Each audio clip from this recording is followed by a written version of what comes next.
I thought we were a team, Daniel. But teams don't ask one person to disappear.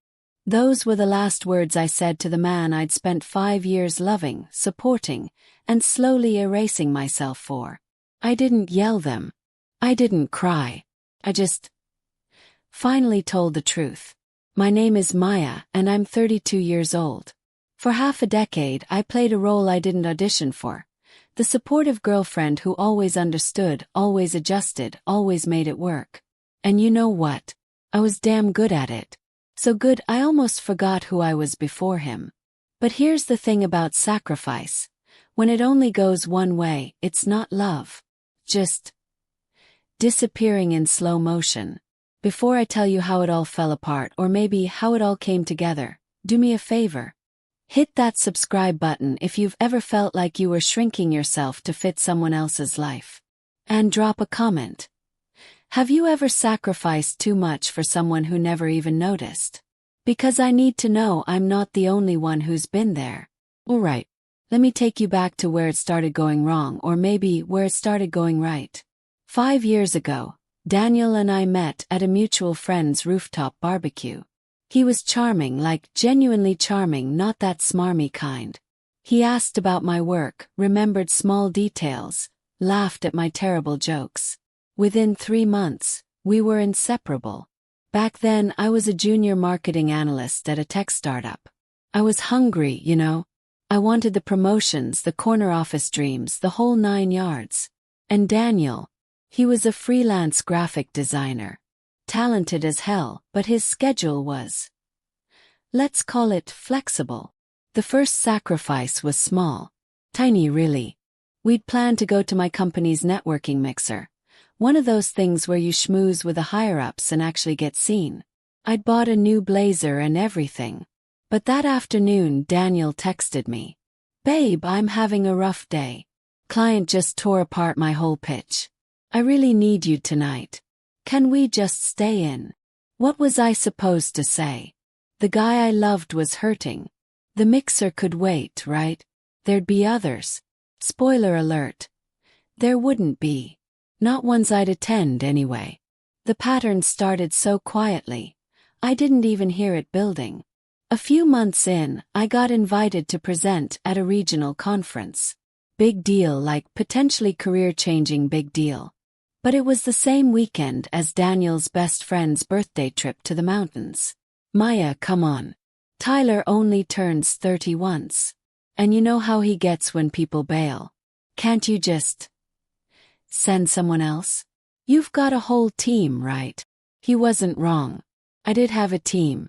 And Tyler would be disappointed. And Daniel's puppy dog eyes were really working overtime. So I sent my colleague Jennifer.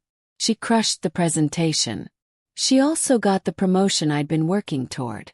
Funny how that works. The friends went next. Not all at once, that would have been obvious. No, it was gradual. Death by 1,000. I don't think they really get us, babe. My best friend Sarah. She's kind of negative, don't you think? Always complaining about her relationship. That energy isn't good for you. My college roommate Marcus. I don't know, Maya. He seems like he's always trying to compete with me. It's weird. My running group. You're out with them 3 times a week.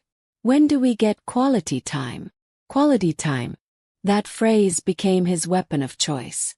By year 3, my circle had shrunk from a vibrant, chaotic constellation of people to just him, his friends, his family, his schedule, his needs, his world.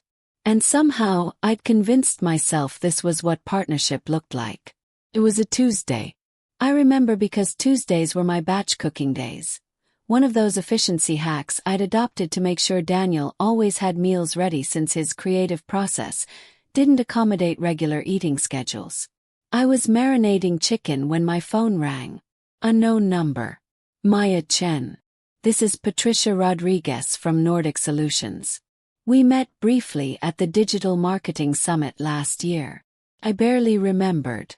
That was one of the conferences I'd actually attended. Daniel had been out of town that weekend, visiting his parents. We've been following your work, and we're impressed. Very impressed. We're opening a new division in Seattle, and we want you to head it. Director of Digital Innovation. Full relocation package, stock options, team of 12 reporting to you. This is a ground floor opportunity, Maya. We're talking about building something from scratch. I stood there, raw chicken in one hand, phone in the other, and felt something I hadn't felt in years. Possibility. When would you need an answer? I asked, my voice barely steady. We'd like to move quickly. 2 weeks. That evening I told Daniel about the call. I tried to sound casual about it, like, hey, funny thing happened today. As if my entire future wasn't suddenly hanging in the balance. We were on the couch.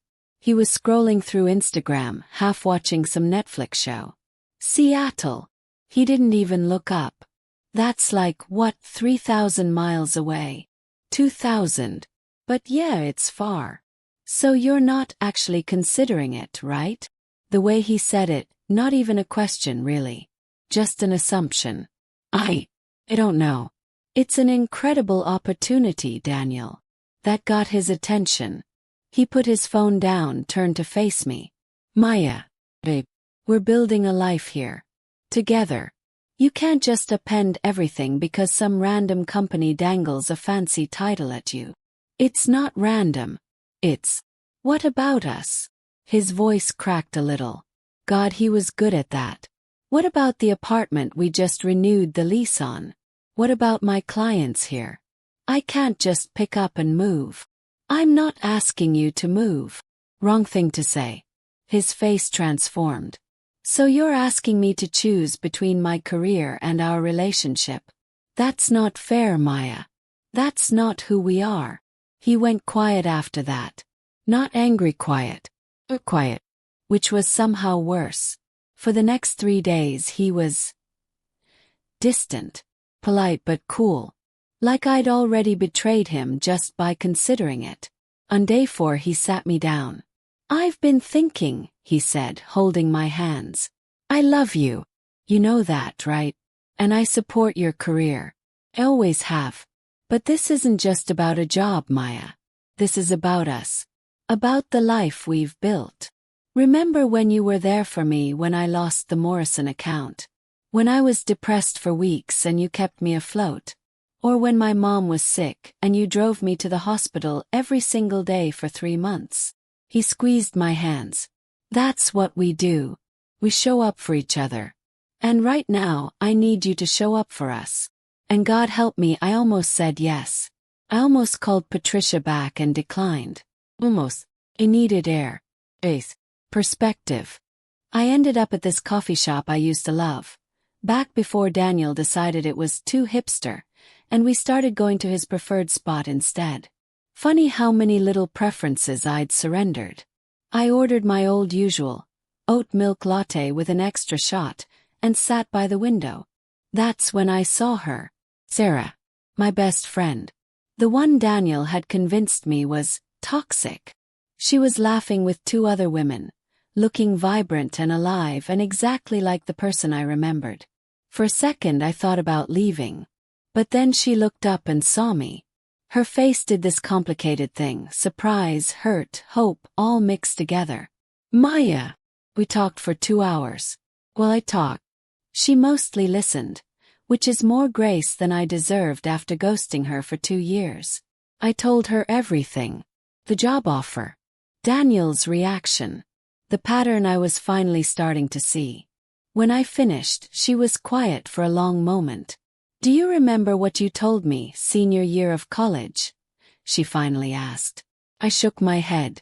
We were at that career fair, and you were so fired up about this one company. You turned to me and said, I'm going to do something that matters. I'm going to build something real. And I'm never going to let anyone make me feel small for wanting it.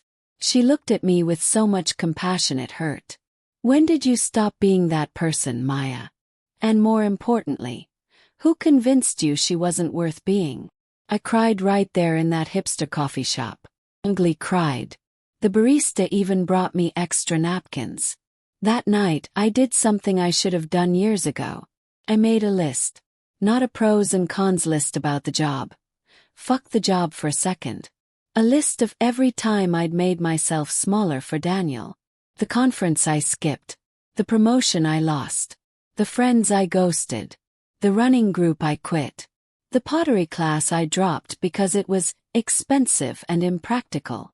The spontaneous weekend trips I stopped suggesting because he needed advance notice to prepare mentally. The time I stopped talking about my wins at work because he got quiet and moody afterward. The time I started downplaying my salary because it made him feel inadequate. The time I restructured my entire social life around his comfort level. The list was 2 pages long. Pages. And you know what wasn't on that list?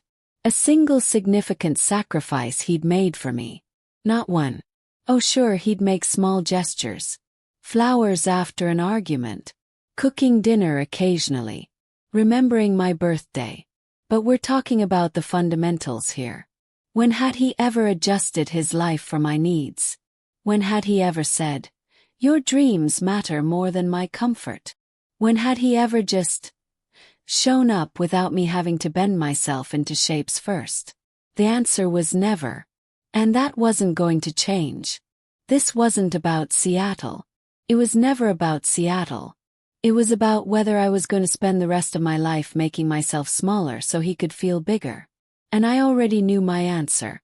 I called Patricia the next morning. Told her I needed to have a conversation first. But I was interested. Very interested. She gave me 1 week. Then I started planning. Not the breakup, you can't really plan that. But I started getting my ducks in a row. I called a real estate agent about subletting my half of the apartment. I researched Seattle neighborhoods. I reached back out to Sarah, to Marcus, to my old running group. I started rebuilding the support system I dismantled. And I practiced saying the words. This isn't working for me anymore. I love you, but I can't keep doing this. I need to choose myself this time. The day before I planned to tell him, we had one of those rare, genuinely good days. He made breakfast, actual pancakes, not just cereal. We watched a movie without him checking his phone every 5 minutes. We laughed about this ridiculous meme he showed me. For a few hours, I remembered why I'd fallen for him in the first place. And that made it harder. Because here's what nobody tells you about leaving someone. Sometimes they're not a monster. Sometimes they're just not right, not healthy, not good for you, even if they're not actively bad. Daniel wasn't evil. He was just profoundly, fundamentally selfish. And he'd found someone willing to make that work by erasing herself. But I couldn't be that person anymore. That evening, something happened that made my decision crystal clear. My mom called. She was excited. My cousin Jade had gotten engaged and they were throwing a surprise party in San Francisco that weekend. You'll come, won't you? I know it's last minute, but Jade would love to see you. Before I could answer, Daniel called from the bedroom. Babe, you're not seriously considering that, right? We have that thing with Tyler on Saturday. The thing with Tyler was a casual brunch. My cousin's engagement party was a once-in-a-lifetime celebration. I felt it then, that old familiar tug. The automatic calculation. His disappointment versus my desire. His comfort versus my connection to my own family. And something in me just snapped. Not in an explosive way. In a clear, cold, final way. Mom, I'll be there. Daniel appeared in the doorway, confused. But Saturday. I know. You'll have to go to Tyler's without me. The look on his face said everything. Confusion. Irritation. And underneath it all, the assumption that I'd cave. That I always caved. Maya. Come on. Don't be like this. Like what, Daniel? Difficult. We made plans. You made plans.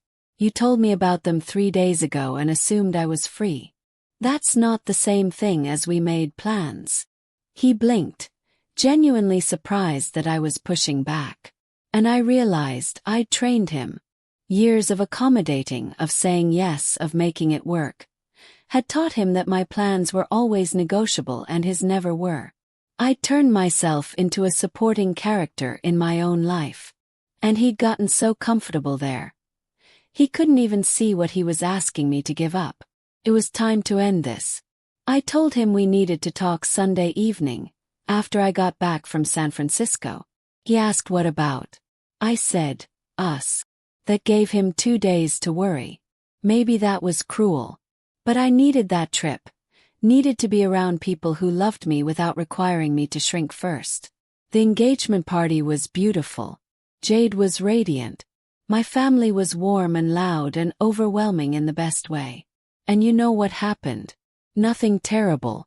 The world didn't end because I chose my family over Daniel's preferences. My aunt asked about him. Gave a vague answer. My mom looked at me with that knowing mother look that sees through everything. You okay, baby? I'm getting there, Mom. She hugged me tight. Good. Because you're too bright to dim yourself for anyone. I cried in the bathroom after that. But they were different tears than before. These ones felt like relief. Sunday evening, 6 p.m. I'd rehearsed this conversation 100 times in my head. Daniel was on the couch when I got home, looking nervous. He'd cleaned the apartment. Probably his way of preemptively making things better. Hey, he said, trying to smile. How was the trip? It was good. Really good. I sat across from him, not next to him. That was deliberate. Daniel, we need to talk about something important. I've been offered an incredible job opportunity. Director level, Seattle, building a new division from the ground up. It's everything I've been working toward. He opened his mouth. Kept going. I'm going to take it. And I think we should end our relationship. The look on his face. Confusion, hurt, disbelief all at once. What? Maya, come on. We talked about this. I thought we agreed. You decided, Daniel. You decided it was too big an ask. You decided us meant me staying here. But I never actually agreed. This isn't just about the job. It's about a pattern. For 5 years, I've been adjusting my life to fit yours. And you've gotten so used to it, you don't even see it happening anymore. That's not fair, he said, standing up. I've supported you. I've always supported your career. Supporting me isn't the same as celebrating me. It's not the same as making space for me. It's not the same as sacrificing for me the way I've sacrificed for you. When's the last time you adjusted your schedule for mine? When's the last time you missed something you wanted to do because I needed you? When's the last time you made yourself uncomfortable so I could grow? He was quiet, thinking, calculating. That's different. My work is flexible. Yours has more structure. It makes sense that you'd be the one to. To what? Shrink. Disappear. Make myself smaller so you can stay comfortable. I love you, Daniel. Really do. But I can't keep doing this. Every time I have an opportunity, you make it about how it affects you. Every time I have a need, it becomes a negotiation. Every time I want to grow, I have to get your permission first. Okay, he said quickly. Too quickly. Okay, I hear you. We can work on this. I'll be better. Tell them you need more time to decide. We'll go to couples therapy.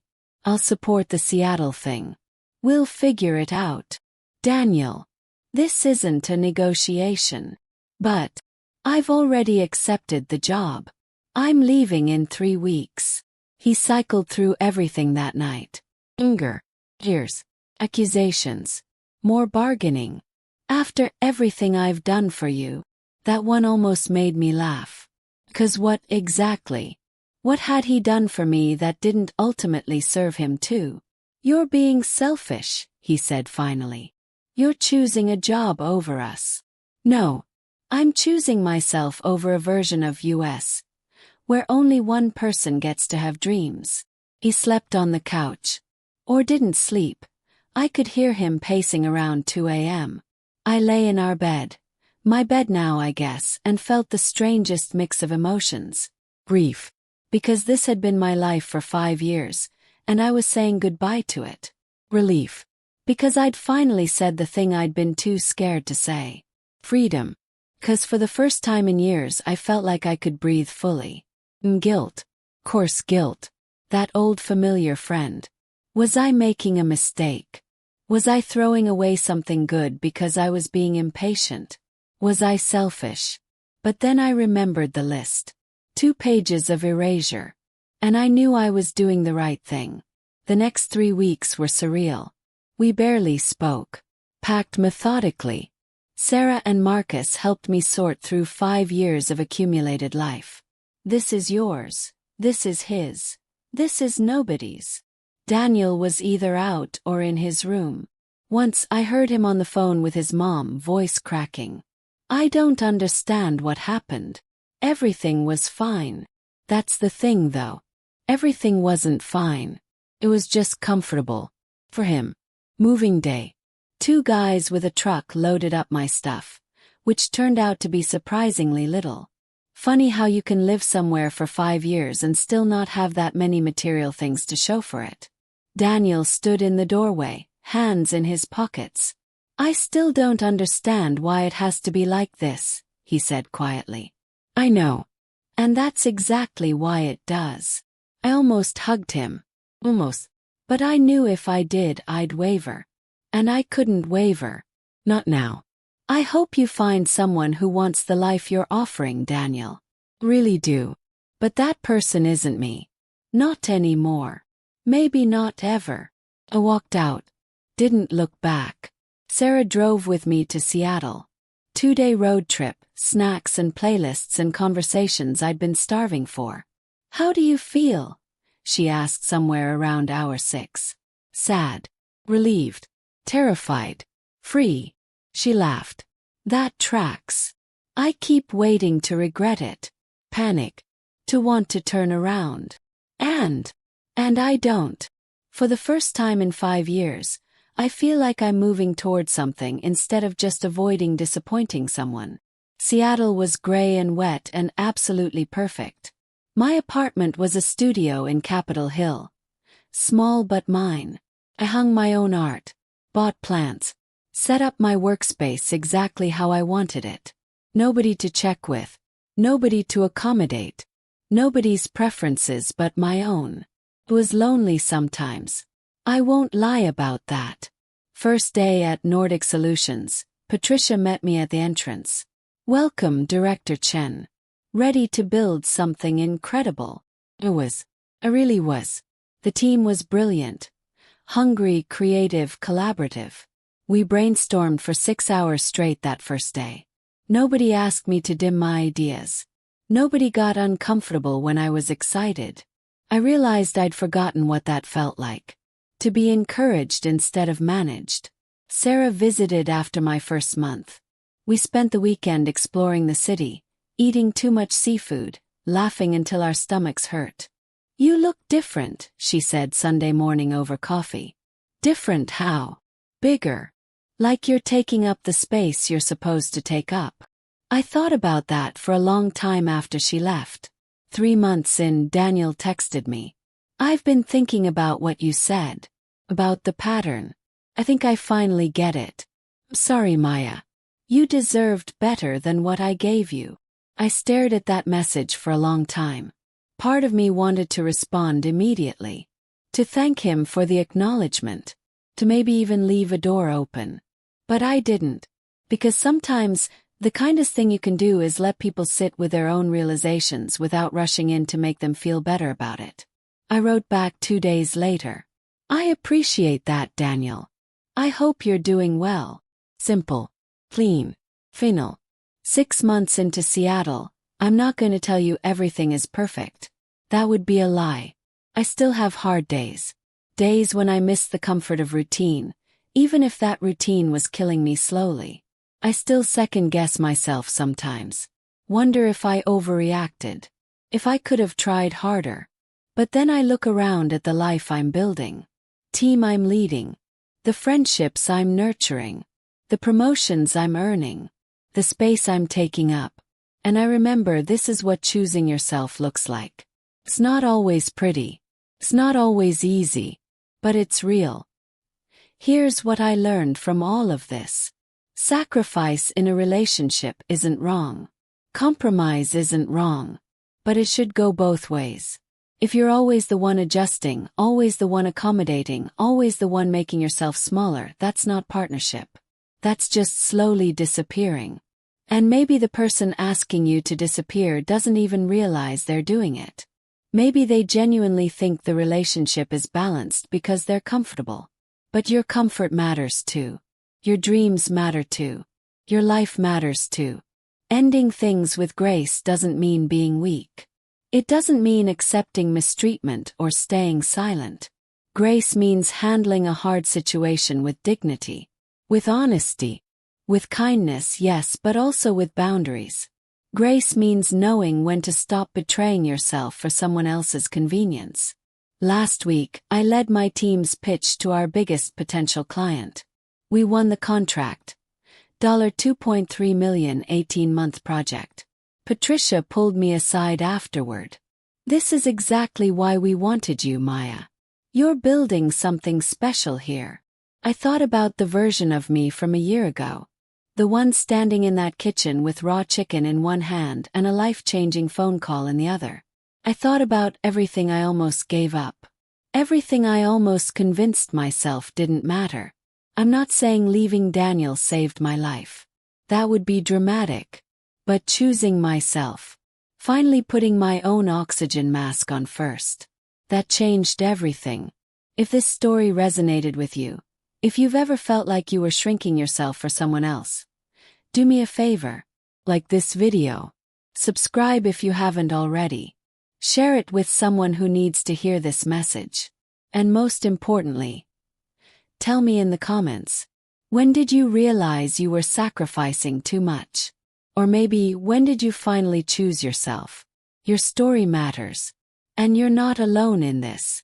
Thank you for listening to mine. I'm Maya. And I'm finally taking up the space I deserve. Remember, grace isn't about accepting less. It's about knowing your worth and choosing accordingly.